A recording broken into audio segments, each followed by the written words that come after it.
මේ ඊටමත් සතුටින් පිරි ලස්සන වනාන්තරයක්.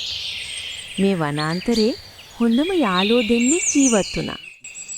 කෙනෙක් අල බෝලයක් වගේ මහත හිත හොඳ අලි පැංචෙක්. අනිත් කෙනා චූටි ලස්සන වඳුරු පැංචෙක්.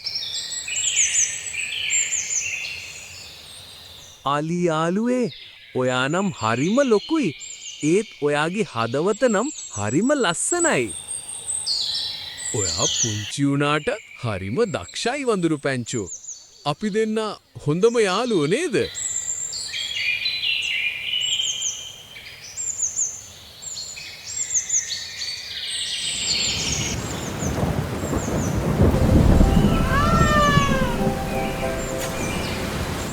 අනේ අලි යාළුවේ මට උදව් කරන්න. බය වෙන්න එපා. මම ඉන්නවා. මම ඔයාව කොහොම හරි බේරගන්නවා. අලි යාළුවේ ඔයා එතන හිටියේ නැති වුණා නම් මට මොනව වෙයිද දන්නේ නැහැ. හොඳ යාළුවෝ කියන්නේ එකිනෙකාට උදව් කරන අයටයි. මේ කතාවෙන් අපිට කියලා දෙනවා කෙනෙකුගේ ශරීර ප්‍රමාණය ලොකුද කුඩාද කියන එක වැදගත් වෙන්නේ නැහැ. හොඳ හදවතක් තිබීම තමයි හැම දෙයකටම වඩා වැදගත් වෙන්නේ.